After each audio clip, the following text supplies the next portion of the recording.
El título de este mini simposium que armé lo han puesto como colitis, un padecimiento presente en toda edad. Y cuando hablamos de colitis,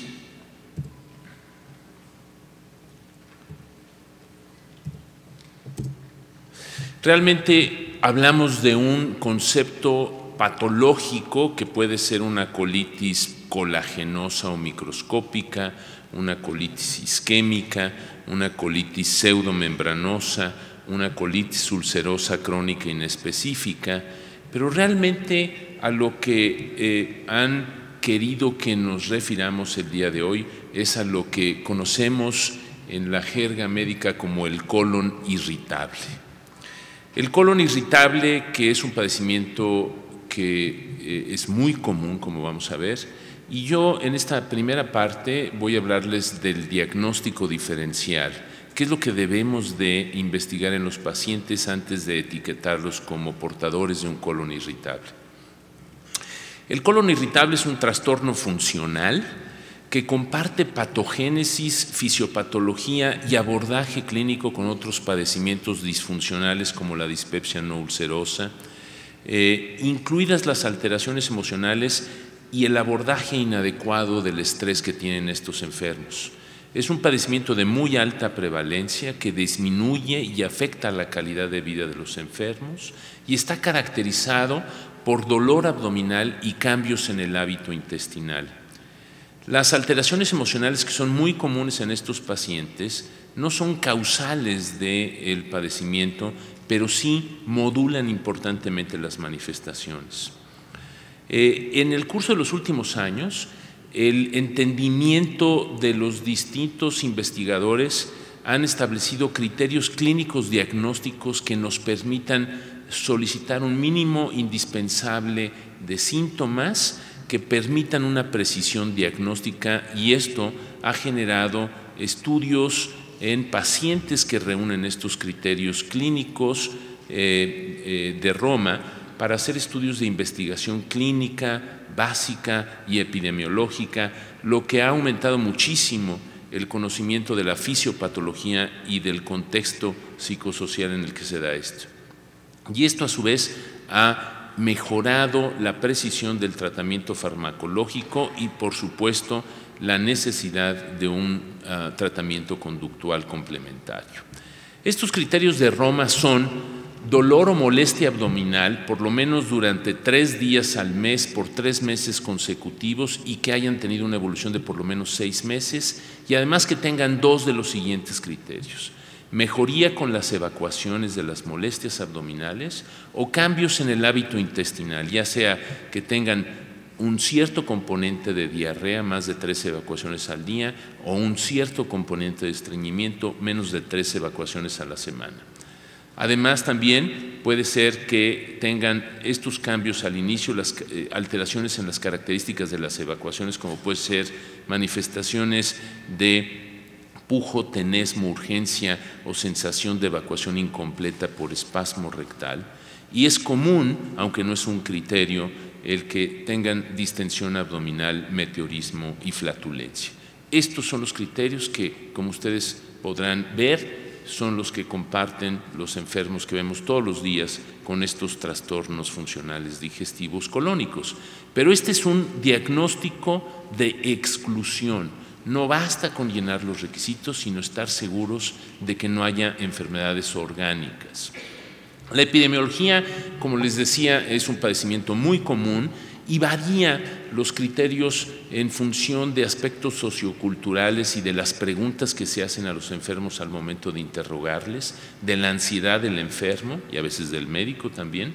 El tipo de estudio es mucho más común que se detecten los pacientes en estudios epidemiológicos con cuestionarios preestablecidos a que espontáneamente los pacientes que tienen las molestias vengan a buscar ayuda. Solamente una tercera parte de los individuos que padecen colon irritable buscan ayuda médica. Es más frecuente en mujeres entre los 30 y los 50 años. La incidencia en gente blanca es de alrededor del 3% y es 5 veces más frecuente que en los negros y que en los latinos. Los individuos occidentales tienen la misma prevalencia que los japoneses, chinos, hindús y sudamericanos. Y lo que es muy importante es que por cada paciente que vemos hay otro por lo menos escondido o que no busca ayuda, y que depende también del tipo de servicio médico con que se cuente. Cuando existen servicios médicos gratuitos, entonces la solicitud y la demanda por servicios médicos es mayor, como sucede en Australia comparada con los Estados Unidos, donde la gente tiene que pagar sus servicios. Constituye el 12% de la demanda asistencial, y en un estudio hecho por la Asociación Americana de Gastroenterología, con 10 años de diferencia, muestra que es por lo menos el 40% del motivo de consulta de los gastroenterólogos. Y comparados con la población general, estos pacientes sufren también más problemas disfuncionales que el resto de la gente que no tiene colon irritable. Tienen con más frecuencia dispepsia, tienen con más frecuencia cefalea tensional, tienen con más frecuencia dolor precordial no cardiogénico, tienen con más frecuencia fibromialgia, y como ven demandan una gran cantidad de servicios médicos, y es un padecimiento por esto muy costoso. ¿Qué necesitamos hacer en la evaluación clínica de estos enfermos para tratar de discernir quién tiene un colon irritable y quién pudiera tener una enfermedad orgánica, una verdadera colitis? Los síntomas, es importante siempre tener en mente que los pacientes con colon irritable como que no recuerdan muy bien cuándo empezaron, como que es parte de ellos. Por eso el criterio de más de 6 meses de evolución. Aquellos individuos que empiezan con molestias recientemente, hace un mes, una semana, ese paciente, ese es un criterio como para pensar que no es necesariamente un colon irritable. Desde luego, si han tenido fiebre, disminución de peso, un dolor que les despierte, hematuria, coluria, hipocolia, hematoquecios, datos francos, duros de organicidad. Es indispensable explorar completos a estos pacientes, incluyendo una exploración ginecológica en las mujeres y tacto rectal en todos. Y buscar signos indicativos de patología, como puede ser la presencia de telangiectasias, bocio, adenomegalias, o la persistencia del dolor. El dolor del colon irritable es más bien intermitente, a veces entre días. Siempre es muy importante hacer una evaluación psicológica. Con frecuencia son pacientes ansiosos o deprimidos, pero lo que es un patrón común es que tienen un abordaje inadecuado del estrés. No es que tengan más problemas que el resto de la población, pero sí manejan mal el abordaje de los problemas psicológicos. ¿Cuáles son los datos que obligan a estudiar a un paciente que acude a consulta con síntomas de colon irritable? Insistiendo un poquito en esto que es muy importante, aquellos que tienen disminución de peso, aquellos que tienen síntomas de corta evolución, aquellos que les encontramos un plastrón o una masa en la exploración abdominal, pacientes que tienen datos de enfermedad celíaca como es la dermatitis herpetiforme o de enfermedad inflamatoria intestinal como es el pioderma gangrenoso, pacientes que tienen sangre, moco, o sangre microscópica en las evacuaciones, o pacientes que tienen síntomas y signos de anemia, de obstrucción intestinal, fiebre, diarrea crónica, y sobre todo cuando el inicio del padecimiento es antes de los 50 años. El diagnóstico diferencial lo vamos a agrupar de acuerdo a los síntomas, y el dolor del paciente con colon irritable tenemos que estar seguros que no es una colecistitis crónica litiásica, que no es un dolor de ovulación dolorosa, que no es un dolor de endometriosis, de litiasis renoureteral, desde luego de apendicitis aguda o de algo que es muy frecuente y que muchas veces se queda sin diagnóstico, como es la presencia de un apéndice epiploico, que es un padecimiento inflamatorio del epiplón y que cede muy bien a tratamiento con antiinflamatorios no esteroideos, o bien, muy importante en los pacientes con colon irritable, descartar que no tengan una diverticulitis aguda, porque el hecho de padecer colon irritable hace más común que los pacientes tengan divertículos. Y lo que es muy importante en un paciente que conocemos de muchos años portador de colon irritable es que una de sus crisis no sea una diverticulitis aguda, y el diagnóstico de elección para esto es hacer una tomografía donde vemos engrosamiento de la grasa y el secuestro de uno de los divertículos dentro de esta grasa. Pero además también tenemos que hacer diagnóstico diferencial de los pacientes cuyo síntoma principal es estreñimiento, con padecimientos que pudieran causar obstrucción intestinal incompleta. Neoplasias es muy importante en los pacientes, sobre todo en aquellos mayores de 50 y posiblemente en los mayores de 45 años, estar seguros de que no tengan un carcinoma de páncreas, de colon, de estómago, linfomas. Vean ustedes, por ejemplo, esta es una tomografía donde se observa un tumor en la cabeza del páncreas, de tal forma que pacientes que tienen inicio temprano, que tienen dolor permanente, que tienen un dolor transfictivo, aún y cuando lo hayamos catalogado antes como un colon irritable, hay que hacer una tomografía con oportunidad. Desde luego, buscar carcinomas gástricos o tumores neuroendocrinos, que son bastante frecuentes hoy con los métodos diagnósticos que tenemos, los diagnosticamos con frecuencia, linfomas gástricos, de tal manera que las neoplasias es algo que tenemos que estar pendientes en los enfermos que vienen a vernos por primera vez, pero sobre todo en aquellos que ya sabemos que tienen un colon irritable y que no los vacuna para tener enfermedades orgánicas. Y en los pacientes que tienen diarrea como síntoma predominante, resulta muy importante hoy investigar y pensar que pueden tener enteropatía por gluten.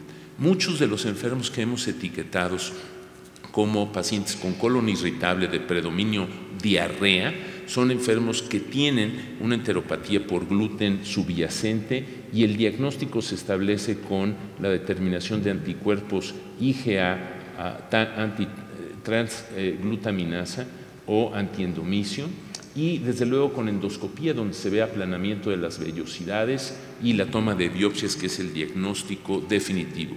Debo decirles que la prevalencia de enfermedad celíaca se calcula que es entre el 1 y 2% de la población adulta, de tal forma que es un padecimiento muy común, y muchos enfermos que han sido catalogados como colon irritable de predominio diarrea son portadores de enfermedad celíaca o enteropatía por gluten. Desde luego también siempre pensar que un paciente que tiene una diarrea con más manifestaciones inflamatorias de lo que habitualmente ha tenido puede tener una colitis de estas que le mencionaba al principio, sobre todo las colitis colagenosas, que tienen como única manifestación diarrea acuosa persistente. Desde luego las colitis isquémicas venosas colónicas, que son comunes en pacientes, sobre todo mujeres mayores de 60 años, y que se curan con antibióticos, la pseudomembranosa en pacientes que han recibido antibióticos, y el CUSI, que tiene un comportamiento más crónico. Además, no es raro que muchos pacientes que han tenido una gastroenteritis aguda, después de la gastroenteritis empiecen con su colon irritable de predominio diarrea. Muchas veces pensamos que los enfermos que tienen colon irritable no tienen más enfermedades que la población en general, pero sí, la enfermedad celíaca es por lo menos 5% presente en los pacientes con colon irritable, mucho mayor que en las gentes que no tienen colon irritable. ¿Qué exámenes de laboratorio debemos de pedir una vez que pensamos que un paciente tiene un colon irritable y que no tiene ninguno de estos signos de riesgo de tener enfermedad orgánica? Creo que hacer una biometría hemática en nuestro país, 3 parasitoscópicos, sangre oculta en heces con un método inmunológico o por biología molecular que sea confiable, y un perfil tiroideo es suficiente si el paciente tiene menos de 40 años. Pero si el paciente tiene más de 50 años, entonces a lo anterior tenemos que añadirle una química sanguínea, probablemente anticuerpos antitransglutaminasa si es que tiene diarrea en el predominio de su colon irritable, y a lo mejor, si esto persiste o pensamos que tiene un comportamiento atípico, hacerle una cromogranina sérica, que es la forma de detectar con oportunidad los tumores neuroendocrinos, y es un examen que no requiere de ayunos ni de dietas, requiere de ayuno pero no de dietas prolongadas especiales. Y en los pacientes mayores de 50 años debemos de pensar en hacerles, aunque pensemos que es un colon irritable, una placa de tórax, un ultrasonido de hígado y vías biliares, y a lo mejor hasta una tomografía, porque nos llevamos sorpresas. Esta semana, una paciente que llegó a verme con datos clínicos de colon irritable, 70 años, le quitaron un pólipo adenomatoso hace 3 meses, le hice una tomografía y tiene una neumatosis intestinal cistoide, de tal forma que en los mayores de 50 y probablemente en los mayores de 60, 70 años, aunque tengan colon irritable, hay que hacer estos estudios. Y la colonoscopía es un buen método de tamizaje para detectar con oportunidad el cáncer de colon. Esto es algo que debemos de buscar, porque si no lo buscamos no lo vamos a encontrar. Y cada vez más, para evitar estos tumores avanzados, estamos preconizando y difundiendo la necesidad de que todo individuo mayor de 50 años se haga una colonoscopía. Antes buscábamos la presencia de pólipos, pero hoy incluso buscamos lesiones planas que solamente con equipos de alta resolución y con experiencia podemos detectar, lesiones que son mucho más peligrosas que los pólipos adenomatosos típicos y que desde luego no pueden detectarse con colotomografía y que no son raros. Yo les debo decir que por lo menos veo 3 casos al mes de pacientes con lesiones planas adenomatosas. En la fisiopatología del colon irritable intervienen entonces alteraciones neuroenterales y psicoemocionales, como les comentaba. Hay una gran cantidad de investigación básica en neurotransmisores y en serotonina y su papel en las manifestaciones clínicas, alteraciones en la motilidad, gastroenteritis aguda, que es una causa frecuente de desencadenar el colon irritable, y también sobrepoblación bacteriana. Y para esto he invitado al doctor Ramón Carmona Sánchez, que también como yo es internista, gastroenterólogo y endoscopista gastrointestinal, también egresado del Instituto Nacional de la Nutrición, ahora en el Hospital Ángeles de San Luis Potosí, y es también exeditor de la Revista Mexicana de Gastroenterología. De tal forma que para mí es un placer y quiero agradecer particularmente a Ramón que haya venido desde San Luis para estar aquí hoy con nosotros. Ramón. Gracias.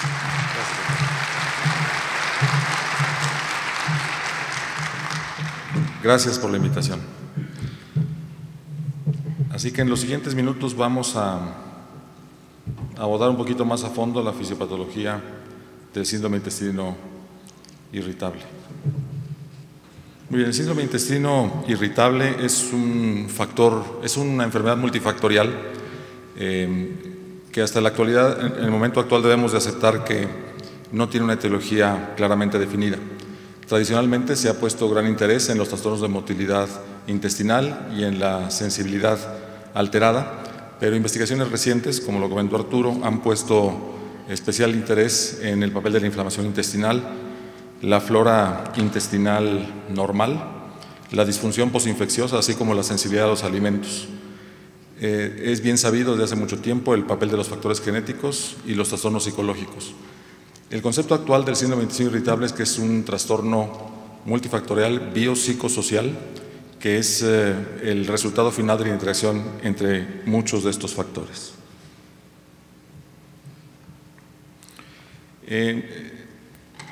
Tradicionalmente los síntomas se han atribuido o se han enfocado en las alteraciones de la motilidad intestinal y, sin embargo, a pesar de esto, no hay un trastorno motor claramente definido en esta enfermedad. Se han observado contracciones intestinales disminuidas en los pacientes con síndrome de intestino irritable con predominio de estreñimiento y aumentadas e irregulares en los pacientes con diarrea. La hipercontractilidad del sigmoides en respuesta a alimentos es mayor cuando se comparan sujetos con esta enfermedad que sujetos sanos. La contractilidad del colon también se incrementa en relación a las concentraciones séricas de serotonina, pero nosotros podemos provocarlas con estímulos externos como la infusión intestinal de ácidos biliares o la administración intravenosa de colecistocinina, y también se sabe que son desencadenadas por factores ambientales como la angustia o el estrés. También se ha detectado una mayor actividad enérgica beta, sobre todo en los pacientes con predominio de estreñimiento. La sensación intestinal alterada, tanto a estímulos nocivos como estímulos funcionales, fisiológicos, es bien reconocida. Y sabemos que se despierta sensación similar a la del colon, estimulando otros segmentos del aparato digestivo, por ejemplo, cuando se han hecho estudios dirigidos a distender balones en el cuerpo esofágico o mediante la infusión intraduodenal de lípidos, lo cual habla de un trastorno que comunica diversos segmentos del aparato digestivo. La hipersensibilidad rectal se observa en 2/3 partes de los pacientes con predominio de diarrea y 1/4 parte de los pacientes con predominio de estreñimiento. La distensión rectal incrementa con mayor frecuencia la actividad cortical cerebral en pacientes con síndrome de intestino irritable en comparación con los controles. Y este incremento en la sensibilidad rectal parece estar más influenciado por la tendencia psicológica que estos pacientes tienen para informar dolor y urgencia, más que a señales nerviosas claramente establecidas. Si bien es cierto que con frecuencia nos encontramos a pacientes en la consulta diaria que tienen distensión objetiva del abdomen, en la actualidad se acepta que la mayor parte de los pacientes tienen volúmenes de gas similares a los sujetos control. Investigaciones recientes en los últimos años han puesto especial interés en el factor de la inflamación y se ha encontrado activación del sistema inmune de la mucosa intestinal que se puede detectar a través de la observación de células que se activan e infiltran la mucosa, pero también a través de los marcadores serológicos que estas células secretan. Así entonces encontramos linfocitos que secretan óxido nítrico, histamina y proteasas. También encontramos mastocitos que curiosamente correlacionan el número de células que infiltran la mucosa con el grado de dolor que estos pacientes presentan. En este estudio, por ejemplo, les muestro cómo pacientes con síndrome de intestino irritable con predominio de diarrea fueron comparados con sujetos sanos y les tomaron biopsias de yeyuno y observen cómo en el análisis convencional con hematoxilina y eosina, pues la observación histológica es muy similar, pero cuando hacen inmunistoquímica pueden observar cómo los pacientes con síndrome de intestino irritable y predominio de diarrea tienen mayor infiltración de mastocitos. También hay activación de células enterocromafines. Todas esas células finalmente lo que hacen es secretar interleucinas que forman parte importante del mecanismo de inflamación, pero también neurotransmisores como la serotonina. Y precisamente los niveles plasmáticos de serotonina se han observado notablemente incrementados en pacientes con síndrome de intestino irritable con predominio de diarrea cuando se comparan en sujetos sanos. La causa más común de inflamación, o al menos a la que se le ha dado más relevancia, son las infecciones digestivas. Y en la actualidad el factor de riesgo ambiental más importante identificado para el desarrollo del síndrome de intestino irritable son las infecciones entéricas agudas. Más o menos 1/3 parte de los pacientes con infección aguda desarrollará síntomas de intestino irritable, aunque muchos de ellos por periodos variables de tiempo. En este estudio, por ejemplo, que se ha replicado en algunos otros, el grupo de investigadores de Marshall siguió 2,000 pacientes de una comunidad donde se sufrió un brote de contaminación de las aguas municipales por Escherichia coli y Campylobacter jejuni, y pudieron seguirlos durante un periodo de 2 años y observen cómo los pacientes que tuvieron infección digestiva tuvieron con mucha mayor frecuencia, en comparación con quienes no la tuvieron, desarrollo de síntomas crónicos de síndrome de intestino irritable. Diversos metaanálisis han demostrado que la incidencia del síndrome de intestino irritable postinfeccioso es del 10%, o dicho de otra manera, el riesgo de tener esta enfermedad se incrementa de 3 a 6 veces luego de una gastroenteritis infecciosa. Pero el síndrome de intestino irritable parece no solamente estar influenciado por la presencia de infección, parece que tiene que haber más factores relacionados para que esto se desarrolle. Y así hay algunas características que han demostrado imponer un factor de riesgo mayor. Por ejemplo, la duración de la gastroenteritis, cuando es más aguda, parece imponer un riesgo menor que cuando es más prolongada. Algunos gérmenes, como el Campylobacter jejuni, han demostrado tener un especial factor de riesgo en comparación con otros gérmenes. Las mujeres parecen tener un riesgo mayor de tener este síndrome de intestino irritable postinfeccioso. Aquellos sujetos con rasgos psicológicos como la hipocondriasis o eventos adversos previos en los últimos 3 meses como una pérdida familiar cercana, la pérdida de trabajo o un cambio de residencia parece también imponer un riesgo mayor. Por el contrario, la edad mayor a 60 años parece ser un factor de protección para el desarrollo del síndrome de intestino irritable postinfeccioso, de tal manera que la sola presencia de infección parece no estar sola en el desarrollo de esta enfermedad. Si bien es cierto que la infección como desencadenante de activación de células y citocinas y neurotransmisores proinflamatorios ha sido el foco de atención, los pacientes con síndrome de intestino irritable pueden tener inflamación de bajo grado e incluso activación del sistema inmune sin tener evidencia de un evento infeccioso desencadenante. Así, diversos estudios han mostrado que hay inflamación microscópica de diversos segmentos del aparato digestivo en una proporción importante de los pacientes. Hay activación de linfocitos e infiltración de linfocitos intraepiteliales en casi la mitad de los enfermos y una relación de interleucinas antiinflamatorias y proinflamatorias menor que en los controles. Y las bacterias no solamente parecen estar influyendo en el desarrollo del síndrome de intestino irritable a través de infectar a los pacientes, sino que en los últimos años ha habido un especial interés en el adecuado balance de la flora intestinal normal, lo que se conoce ahora como microbiota intestinal, en la salud y la enfermedad, por supuesto, enfermedades del aparato digestivo, pero no limitadas a enfermedades del aparato digestivo. Sabemos que el cuerpo humano contiene un elaborado ecosistema que se estabiliza poco después del nacimiento, pero que se puede ver influenciado por múltiples factores externos y cambiar a lo largo de la vida. Para que tengamos una idea, hay 100 veces más organismos unicelulares en nuestro cuerpo que la suma total de todas las células de nuestro organismo, y en el ser humano conviven más o menos de 500 a 1000 especies de bacterias y virus que en conjunto suman más de 100 trillones, tan solo considerando bacterias. Para que tengamos una idea, en un adulto sano promedio, el peso corporal de la flora intestinal ocupa más o menos 1 kilogramo del peso total de nuestro cuerpo. Y estas bacterias intervienen en funciones claves que son vitales para nosotros, como el metabolismo de componentes de la propia dieta, modulación del sistema inmune. Se le ha encontrado relevancia en el desarrollo de angiogénesis, síntesis de vitaminas, en el correcto metabolismo del colesterol, en una adecuada circulación enterohepática de los ácidos biliares. De tal manera que el desbalance en esta flora intestinal normal ha sido motivo de investigación, y la manipulación que podemos hacer de ella a través de modificaciones en la dieta, administración de probióticos, prebióticos, simbióticos o antibióticos, pues ha sido motivo de profundas investigaciones y de nuevas herramientas terapéuticas en el manejo de esta enfermedad. Y precisamente en el síndrome de intestino irritable se ha encontrado que la flora intestinal es diferente a la de sujetos sin este padecimiento. Se ha encontrado que los pacientes con síndrome de intestino irritable tienen menos coliformes, menos bifidobacterias y lactobacilos, y por el contrario, la población de anaerobios y bacteroides crece. Se ha propuesto que también hay una presencia de población de bacterias mayor a la usual, una sobrepoblación bacteriana en el intestino delgado de estos pacientes, lo cual finalmente causa fermentación bacteriana, produce gas, distensión, diarrea, estreñimiento, sobre todo en aquella flora que es productora de gas metano. De tal manera que utilizando pruebas de aliento con hidrógeno expirado se ha encontrado sobrepoblación bacteriana en el 20 al 80% de los enfermos con síndrome de intestino irritable.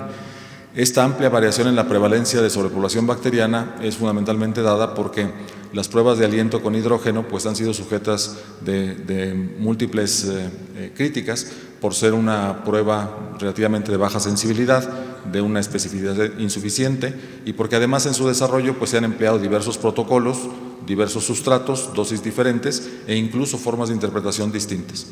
Si bien es cierto que el papel de la prueba de aliento de hidrógeno expirado para la detección de sobrepoblación bacteriana en el síndrome de intestino irritable todavía no tiene un lugar muy claro en el estudio de estos pacientes, pues el conocimiento de la sobrepoblación bacteriana nos ha permitido avanzar un poco más en el tratamiento de estos enfermos.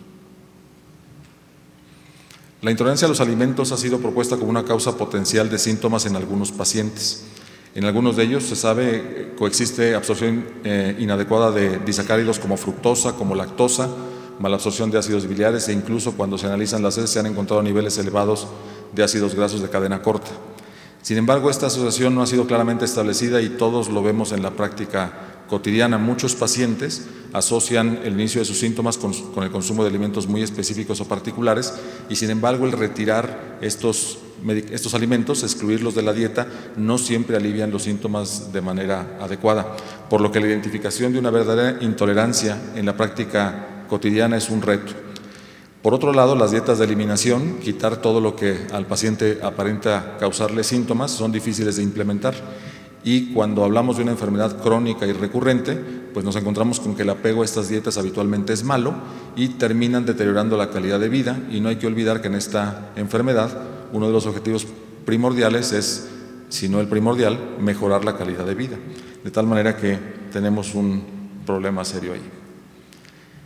Por otro lado, la dieta no solamente altera la presentación de los síntomas por intolerancia a algunos elementos que la componen, sino también a través de alergias. Y esto ha quedado claro a través de estudios como el del grupo de Atkinson, donde lo que hicieron o lo que detectaron fue una mejoría sintomática muy importante, haciendo una dieta de eliminación basándonos en los niveles de anticuerpos IgG contra algunos alimentos y excluyéndolos de la dieta. Entonces, cuando los investigadores establecieron esta dieta de eliminación de manera estricta, observen cómo los síntomas se redujeron de manera importante, y cuando la dieta se estableció en forma simulada, pues los síntomas no tuvieron cambios significativos. Pero por el contrario, cuando se han hecho estudios epidemiológicos o encuestas dietéticas o alimentarias en grandes grupos de pacientes con síndrome de intestino irritable y otros trastornos funcionales digestivos, no se han encontrado diferencias significativas entre la dieta que llevan los enfermos y la dieta de los sanos. Ya en la práctica, un problema serio que tiene la dieta es que los pacientes detectan muy poco práctica la información que nosotros le damos respecto a la dieta en el entorno de su enfermedad, y por supuesto ya comentamos el problema del apego. Es de todos conocidos el papel que juegan los factores de estrés y los factores psicosociales en el síndrome de intestino irritable. Como grupo de pacientes, más aquellos que buscan atención médica, son un grupo que se caracteriza por algunos datos muy especiales. Son sujetos que tienen más comorbilidad psicológica y psiquiátrica, se les prescriben más frecuentemente agentes psicotrópicos. Los pacientes con síntomas graves o refractarios tienen más historia de abuso físico o sexual. Muchos de ellos tienen antecedentes quirúrgicos, sobre todo abdominales frecuentes. Hay una mayor demanda de servicios de salud. Muchos de ellos han sufrido ausentismo o incapacidad laboral. Algunos de ellos presentan síntomas extraintestinales que por momentos en su enfermedad pueden predominar el cuadro clínico y volverse incapacitantes, y son sujetos que usan con mayor frecuencia medicina alternativa y complementaria. De los pacientes que buscan atención médica, que es un grupo especial, la mitad, si no es que todos, tienen uno o más trastornos psiquiátricos en comparación con una pequeña proporción de quienes no tienen este padecimiento, y esto ha sido replicado en múltiples estudios. No existe, a pesar de esto, un trastorno psiquiátrico o psicológico característico del síndrome de intestino irritable, y los trastornos psiquiátricos más comunes son la depresión, el trastorno por ansiedad, los ataques de pánico y el trastorno de somatización, con lo cual, con cuyo diagnóstico nos tenemos que familiarizar y estar atentos para poderlo detectar. Si buscamos de manera intencionada los síntomas extraintestinales, los vamos a encontrar en una alta proporción de los pacientes. Por ejemplo, podemos encontrar fibromialgia, fatiga crónica, dolor pélvico en la mitad de los sujetos, sobre todo pacientes con síntomas crónicos o refractarios, disfunción de articulación temporomandibular en 2/3 partes de los pacientes, y prácticamente en todos algún rasgo psicológico o psiquiátrico. Los factores genéticos se conocen desde la década de los 50 del siglo pasado, principalmente en los estudios que demostraron una agregación familiar del síndrome de intestino irritable. Hay estudios elaborados en familias y en parejas de gemelos, donde la frecuencia del síndrome de intestino irritable es 2 veces mayor cuando los gemelos son monocigotos en comparación con gemelos disigotos. Y hay algunos estudios que han demostrado concordancia en el padecimiento de esta enfermedad en gemelos hasta en más de la mitad. Sin embargo, el valor de este factor genético se ha visto un poco reducido cuando han aparecido estudios que han demostrado que el factor más importante para el desarrollo del síndrome de intestino irritable no es el tener un gemelo enfermo, sino tener un padre enfermo con síndrome de intestino irritable, lo que posiblemente hable más de factores ambientales, cosas que se aprenden en la casa, el ambiente social, la dieta, los hábitos, la forma de abordar los problemas y el estrés, más que el factor genético. Sin embargo, ya recientemente se han encontrado polimorfismos genéticos que se sabe que controlan genes promotores de inflamación, mayor producción de factor de necrosis tumoral, y que también modula la expresión del gen transportador de la recaptura de la serotonina, lo cual nos puede explicar al menos parcialmente el por qué algunos pacientes responden mejor a ciertas formas de tratamiento que otros. De tal manera que con lo que les he mostrado podemos concluir que el síndrome de intestino irritable es una enfermedad multifactorial, que ningún factor por sí mismo explica los síntomas en todos los casos, sino que más bien el desarrollo de esta enfermedad es el resultado final de múltiples factores que se ven influenciados además por el medio ambiente y el entorno del paciente. Quizá lo más importante hasta el momento, al no haber determinado un factor único, es que del conocimiento de la fisiopatología que tenemos hasta la fecha de esta enfermedad han surgido opciones terapéuticas específicas que seguramente vamos a conocer a continuación. Muchas gracias.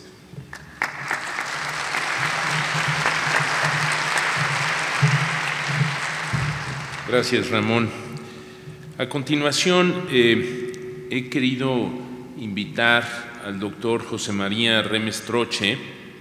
En el tratamiento del colon irritable existe el empleo de moduladores de anticolinérgicos, clásicamente de antibióticos no absorbibles, y todos ellos los tenemos en el armamentario terapéutico. José María Remes-Troche también es internista, gastroenterólogo, egresado del Instituto Nacional de Ciencias Médicas y Nutrición. En mis tiempos era Instituto Nacional de Nutrición Salvador Subirán, ahora es Instituto Nacional de Ciencias Médicas y Nutrición Salvador Subirán. José María fue el ganador de la primera beca de la Asociación Mexicana de Gastroenterología y la Asociación Americana de Gastroenterología en honor a mi mentor, que fue John Eisenberg, para hacer un postdoctoral fellowship en la Universidad de Iowa, precisamente en fisiología intestinal. Hoy es el jefe del Laboratorio de Gastroenterología del Instituto de Investigaciones Médico-Biológicas de la Universidad Veracruzana. Es editor de la Revista Mexicana de Gastroenterología, de tal forma que, como ven, tanto a Ramón como a Chema me unen muchas líneas semejantes. Y también quiero agradecer a Chema que haya volado hoy en la mañana para estar aquí hoy con nosotros y hablarnos del tratamiento del colon irritable. Chema.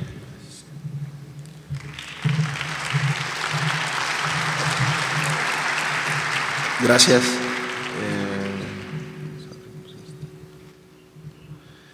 Pues igual, primero que nada, agradecer la amable invitación a los laboratorios de Chopo y al doctor Ballesteros por estar el día de hoy con ustedes. Me parece bien importante siempre estar en un auditorio como este, donde evidentemente la medicina mexicana ha visto la evolución de muchas enfermedades.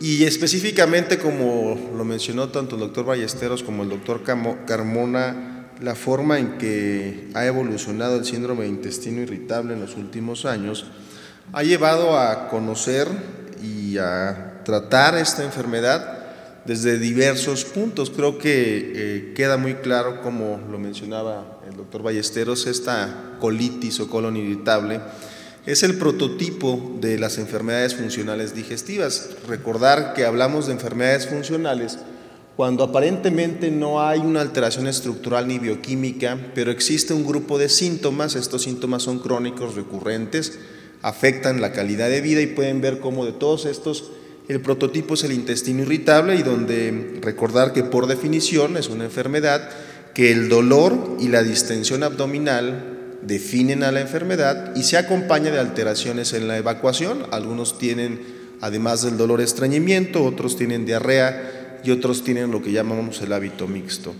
Probablemente explicar una enfermedad tan compleja como lo mencionó el doctor Carmona con una sola causa es prácticamente imposible.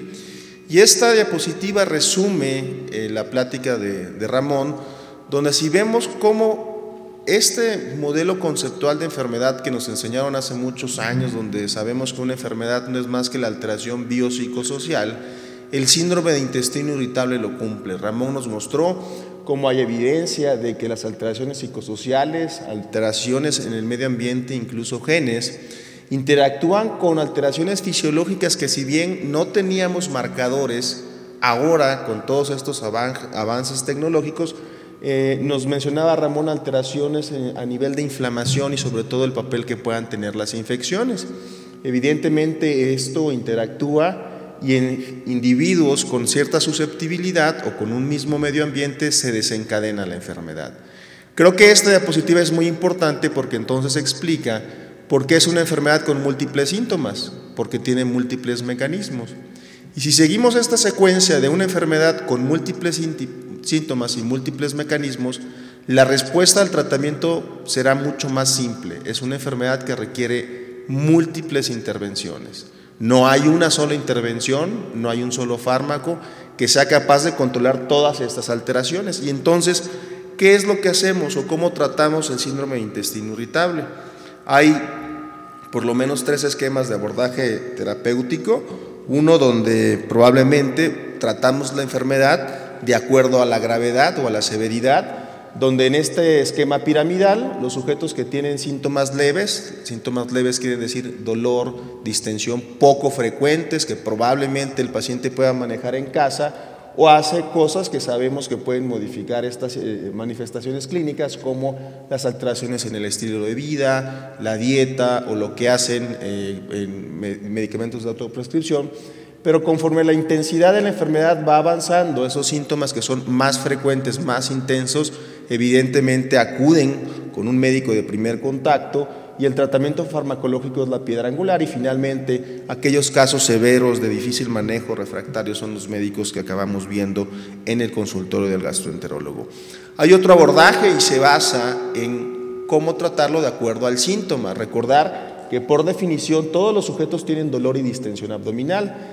Y aquellos sujetos donde el síntoma predominantemente es el dolor y la distensión abdominal, pues el tratamiento se tiene que basar con antiespasmódicos o antiflatulentos y dependiendo de la alteración en el hábito intestinal, el sujeto va a manejar su diarrea o su estreñimiento. Y finalmente, este es un abordaje de cómo integrar, de acuerdo al subtipo, la intensidad y cuáles pudieran ser las opciones terapéuticas que ustedes tienen disponibles. Lo importante es saber por qué, cómo y cuál es la evidencia para utilizar estos medicamentos. En aquellos casos leves, donde recordemos que todos tienen dolor, probablemente el manejo con antiespasmódicos, que tenemos muchos de estos en el mercado, es la piedra angular. Y además es por definición, si el síntoma pivote es el dolor, en algún momento el sujeto tenemos que prescribirle un medicamento para disminuir el dolor. Obviamente, conforme aumentan la sintomatología, uno va a ir agregando al manejo con antiespasmódicos medicamentos como laxantes, en el caso de los pacientes con estreñimiento, algunas veces antidiarreicos, y en los casos donde el dolor es más persistente empezamos a utilizar drogas que neuromodulan la intensidad del dolor. Creo que la frecuencia, si ustedes ven, hablamos de intensidad, qué es leve, qué es moderado y qué es grave. 70% de los casos se clasifican como una intensidad leve, 25 a 30 son los casos más severos y probablemente ustedes pueden ver cómo mientras más intensa es la manifestación, hay mayor afección en la calidad de vida, se utilizan más recursos de salud, el comportamiento es más crónico y la psicomorbilidad es mucho mayor. Probablemente esto resume también parte de lo que nos mencionaba el doctor Carmona. A continuación, y esto es la forma en que les voy a ir presentando la evidencia, este es un abordaje que me parece fácil de entender el día de hoy, cómo tratar al intestino irritable. El tratamiento convencional, donde evidentemente intervenciones como el estilo de vida y la dieta son importantes, pero evidentemente necesitamos el uso de antiespasmódicos, laxantes y analgésicos viscerales. Sin embargo, también podemos optar por un tratamiento fisiopatológico.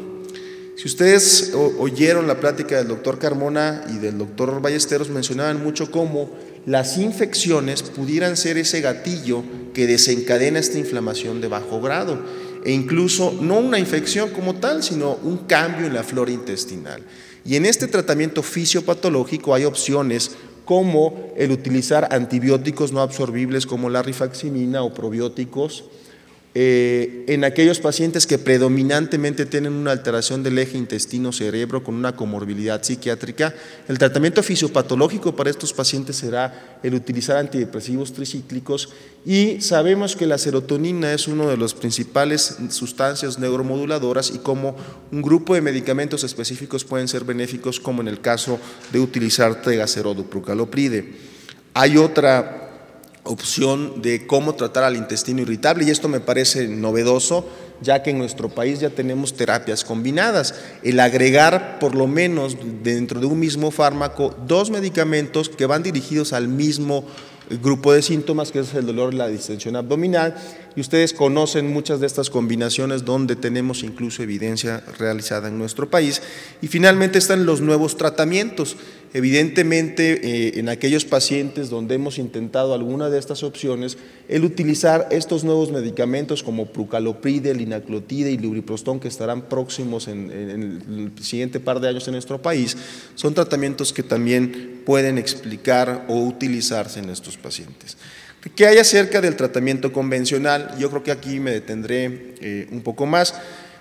Creo que no es, y es bien importante mencionar que además de los fármacos, nosotros tenemos que tratar integralmente al paciente, hacer una intervención terapéutica, y lo mencionó muy bien el doctor Ballesteros, recalcar qué es la enfermedad y qué no es la enfermedad, pero también explicarle al paciente que esto es una enfermedad crónica, donde si ya descartamos orgánicamente un problema, como pudiera ser diverticulitis, cáncer, apendicitis, hacerle entender al paciente que la cuestión psicosocial es muy importante. Uno de los grandes problemas con el síndrome de intestino irritable y los trastornos funcionales es que son síntomas que están asociados con la ingesta de alimentos.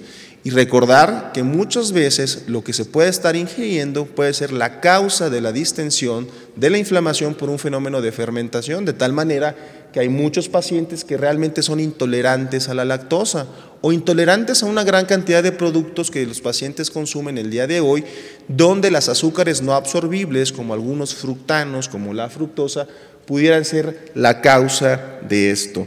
Y lo mencionó el doctor Ballesteros, la importancia también que tiene el descartar intolerancias a otras moléculas como pudiera ser el gluten en los pacientes con sospecha de enfermedad celíaca. Una cosa que es muy importante para el médico y para el paciente que maneja este binomio de enfermedad intestinal es cuáles son las preocupaciones del paciente. Un paciente con síndrome de intestino irritable es un reto. Llega al consultorio con todas estas preguntas. Saber si puede ser tratado, si no puede llevar una vida normal, por qué le duele, tiene cáncer, qué es esto de colitis. Y son preguntas que no va a ser fácil contestarlas a lo mejor en la primera consulta, pero tenemos que tener en cuenta que estas son las expectativas del paciente, pero también nosotros como médicos podemos tener nuestras expectativas y nuestras preocupaciones. Nosotros cuando tenemos un paciente de estos con síntomas crónicos refractarios que han visitado a múltiples médicos, queremos estar seguros de que no es una enfermedad seria. ¿Qué tal si este es un paciente con una comorbilidad psicológica, con un antecedente de abuso físico o sexual? Esto es un punto delicado que a veces no sabemos cómo abordarlo, que tenemos también tratar de identificar qué fue lo que desencadenó esta crisis, la infección, la pérdida de un familiar, el cambio de domicilio, pero siempre tenemos la opción de qué tal si mejor lo refiero porque no vaya a ser que no llegue un diagnóstico y me vaya a demandar. Creo que todo esto se tiene que conjugar para que la pura intervención, el escuchar al paciente, tiene un efecto terapéutico muy importante. Por lo menos se dice que el escuchar a los pacientes en las siguientes semanas, el hecho de que el paciente vaya con el médico y haya una buena relación puede mejorar los síntomas hasta un 40-50%. Y nada más un ejemplo muy rápido de un estudio que me parece bien importante, realizado hace algunos años en Estados Unidos, fue una encuesta que se les preguntaba a los pacientes antes de entrar al consultorio qué esperaban de su consulta de colitis. Y vean cómo las expectativas eran muy altas, 90-80% de los pacientes querían que se les informara bien, que se les permitiera preguntar, que el médico lo escuchara, que le diera respaldo, que le informara dónde obtener más información, y vean lo que obtenían los pacientes después de la consulta. O sea, muy decepcionante lo que hacemos con los pacientes. Esto es en los Estados Unidos. Imagínense en un sistema de salud como en el nuestro, donde tenemos que ver a muchos pacientes en poco tiempo, pues no tenemos la capacidad de brindarle esto que muchos pacientes están esperando. Entonces, la relación terapéutica es muy importante como el primer paso para tratar bien el síndrome de intestino irritable.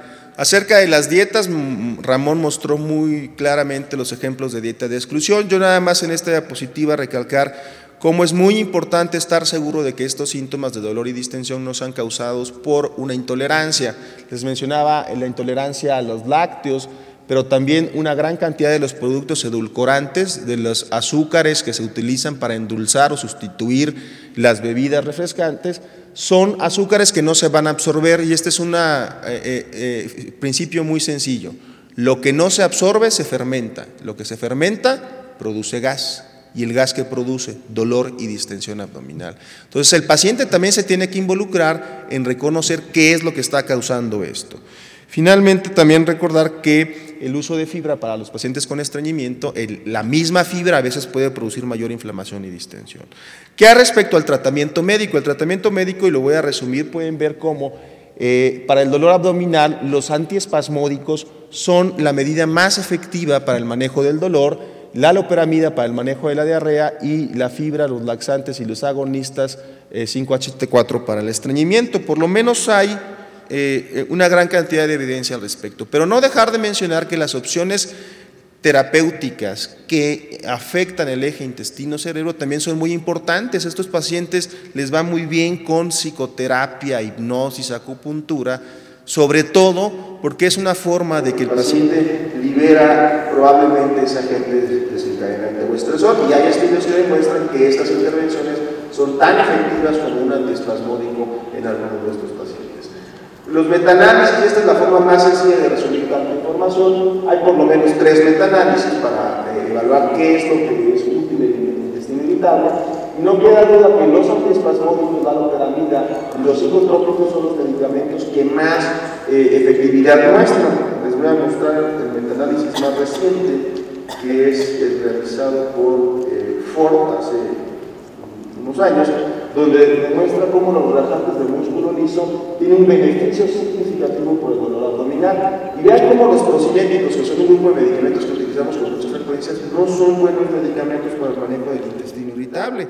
Los mejores antiespasmódicos, se los resumo en esta tabla, donde la meverina, el simetropio, la trimebutina y el pinaverio son los mejores fármacos para el alivio del dolor y la distensión abdominal. Este es el metaanálisis más reciente, y vean cómo independientemente del año, cuando se compara cuáles son los mejores medicamentos, los medicamentos que entran dentro del grupo de antiespasmódicos son la terapia de elección para el manejo del dolor. ¿Qué hay acerca del manejo con antibióticos? Les mencionaba del tratamiento fisiopatológico. A raíz de que se postula que, esto es brevemente nada más el uso de psicofármacos, creo que esta es una diapositiva que explica por qué los pacientes con síndrome de intestino irritable tienen alteraciones en el sistema nervioso central o con la psicopatología. Es bien importante ver cómo todo está interconectado, y pacientes que tienen depresión o ansiedad pueden generar síntomas de intestino irritable o viceversa. Los sujetos con síndrome de intestino irritable pueden desencadenar fenómenos psicomórbidos que han llevado a que, por ejemplo, vean cómo el número necesario a tratar para pacientes con síndrome de intestino irritable con antidepresivos tricíclicos o como amitriptilina es mejor que cualquier otro antiespasmódico. Finalmente, el tratamiento acerca de la flora intestinal con fármacos como antibióticos no absorbibles como la rifaximina han demostrado que aparentemente un 80% de los pacientes con síndrome de intestino irritable tienen alteraciones en la flora intestinal, principalmente bacterias que producen más gas, y esto es toda una línea de investigación del grupo del doctor Marc Pimentel, que aterriza en el año 2007 con este artículo en un ensayo doble ciego, aleatorizado, controlado, comparando 10 días de rifaximina a la dosis que ahí les menciono contra placebo, como el dar este antibiótico que cambia la flora intestinal y que disminuye la producción de gas es significativamente mejor cuando se compara con placebo. Y esto ha llevado a que un subgrupo de pacientes, los que tienen diarrea, inflamación y distensión abdominal, sean buenos candidatos a recibir rifaximina para el manejo del síndrome de intestino irritable. Y hay el día de hoy una gran cantidad de metaanálisis que demuestran cómo el dar rifaximina comparado con placebo da una ganancia porcentual cercana al 10%. Creo que en esta última parte, y esto es mi última diapositiva, mencionar cómo el utilizar la combinación de fármacos como las combinaciones de pinaverio y simeticona, que son importantes, igual que trimebutina y simeticona, se están utilizando mucho en este país porque van dirigidos a los dos síntomas más importantes, que es dolor y distensión abdominal. Y recordar que para nosotros es muy fácil entender qué es dolor y qué es distensión, pero para el paciente no. El paciente a veces lo que nos quiere traducir como dolor abdominal es muy probablemente esa distensión que va cambiando a lo largo del día, y por lo menos en los ensayos a 12 semanas ha demostrado que estas combinaciones son igual de efectivas que el utilizar 2 o 3 fármacos. Creo que por razones de tiempo dejaré unos minutos para preguntas. Es siempre bien importante tener la retroalimentación de todos ustedes. Muchas gracias.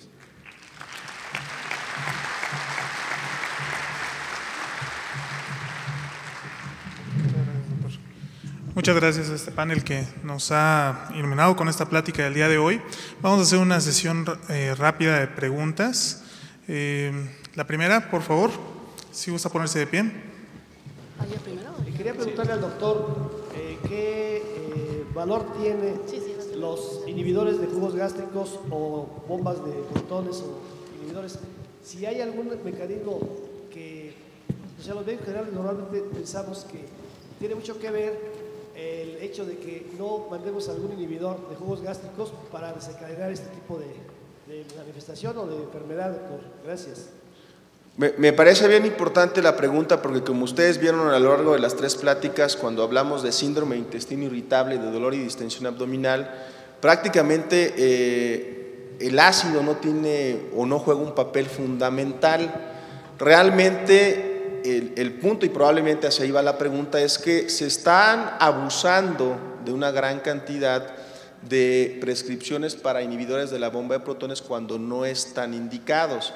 Incluso uno de los problemas con el abuso de los inhibidores de la bomba de protones son los efectos secundarios que pudiera tener el utilizarlos, y aparentemente el utilizar un inhibidor de bomba de protones de forma crónica es un agente que como causa hipocloridria pudiera predisponer a el sobrecrecimiento de algunas bacterias y pudiera ser un causante probablemente de esta alteración a nivel de la flora intestinal y desencadenar alguno de los síntomas de dolor y distensión abdominal. Creo que esto es importante, hacer la reflexión de que las enfermedades digestivas se tienen que tratar en base a la fisiopatología y no hay ninguna razón de ser de utilizar un inhibidor de la bomba de protones. El otro punto que pudiera ser es que debemos recordar que estos trastornos coexisten. 30-40% de los sujetos que tienen intestino irritable pueden tener dispepsia, pueden tener reflujo. Es decir, si hay una sobreposición con una enfermedad relacionada con el ácido, evidentemente hay que utilizar el inhibidor. Sí. Muy bien, siguiente pregunta. Sí. Muy buenos días. Tengo 2 preguntas para el doctor Ramón. Habla usted acerca de una dieta que tiene o que está baja de anticuerpos IgG. Entonces, ¿cuál sería? Y la otra pregunta, ¿en qué etapa de la evolución del síndrome de intestino irritable podemos pedir la prueba de aliento? Bueno, la dieta no es una dieta alta en IgG, más bien lo que hicieron los investigadores fue hacer serología a los pacientes para diferentes alimentos y aquellos que despertaban más respuesta inmunológica se eliminaban de la dieta: mariscos, pescados, soya, proteína de leche, huevo, los eliminaban. En la práctica eso no lo hacemos. En la práctica habitualmente hacemos dietas de eliminación, sentándonos un rato con el paciente, se han empleado diarios para que el paciente identifique las causas más frecuentes a los cuales asocia sus síntomas y se hacen dietas de eliminación. La segunda pregunta. A la prueba de aliento. Como le comentaba, la prueba de aliento no tiene todavía un papel bien claro en el síndrome de intestino irritable. Sin embargo, si queremos establecer la presencia de sobrepoblación bacteriana, no solamente en síndrome de intestino irritable, sino en un paciente diabético con diarrea crónica o cualquier contexto en el que se sospeche sobrepoblación, es en la actualidad la prueba más adecuada. Bien, ¿una pregunta más? Sí, buenos días. Agradeciendo la plática, muy interesante, muy importante. ¿Qué papel juega la entamoebistolítica en el síndrome de intestino irritable, ya que la amiba sigue presente en los estudios de los pacientes muy frecuentemente y no se mencionó? Ninguna. Esta es algo que ha quedado en la memoria de los mexicanos. Yo creo que quien tiene amibiasis tiene una disentería que vale la pena tratar, pero el hecho de que hayan quistes de entamoebistolítica no obliga al tratamiento, toda vez que la mayoría de ellos no son patógenos, sino son parte de la flora normal. Y no excluye el diagnóstico de colon irritable. De tal manera que, si bien pudiéramos en un momento dado dar un tratamiento para los quistes, no insistir en ello a pesar de que estuvieran ahí presentes, porque entonces estaríamos tratando la amibiasis y no el colon irritable. Muy bien, agradecemos mucho su nutrida plática, doctor. Por parte del laboratorio, les entregamos a ustedes este agradecimiento. Su presencia aquí ha sido bastante importante para nosotros. Muchas gracias.